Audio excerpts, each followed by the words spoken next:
রেখেছেন। তাই আমরা বলছি, তৃণমূল নামক চোরকে যেমন ভোট দেবেন না, বিজেপির মতো ডাকাতকেও ভোট দেবেন না। হুগলি লোকসভা কেন্দ্রে বামফ্রন্ট মনোনীত সিপিআইএম প্রার্থী কমরেড মনোদীপ ঘোষকে কাস্তে হাতুড়ি তারা চিহ্নে ভোট দিন। আমরা কথা দিচ্ছি, আমি আপনাদের এলাকার ছেলে, আমি এখানে বলে যাচ্ছি, মনোদীপ ঘোষ চুরি করবে না।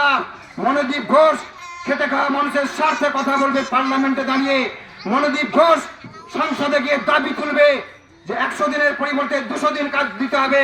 মনোদীপ ঘোষ পার্লামেন্টে দাবি করবে যে খেটে খাওয়া মানুষের 100 দিনের কাজের মজুরি 600 টাকা দিতে হবে। তাই আবার বলছি, ঘাস বাহাবাং পদ্মহ বাহারে বাং শুধু দাতরম। মিশরদিনের কামি কে এনেছিল? সিপিএম। মিশরদিনের কামি সিপিএম এনেছিল।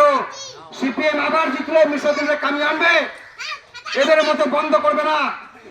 2 চোর 2 ডাকাত 2 ফুলকে উপড়ে ফেলে দিন। আপনাদের মূল্যবান ভোট শুধুমাত্র বামফ্রন্টকে দিন, সিপিআইএম প্রার্থী মনোদীপ ঘোষকে দিন। আসন্ন লোকসভা নির্বাচনে রাজ্যের প্রতিটি প্রান্তে বামফ্রন্ট প্রার্থীদের জয়ী করুন।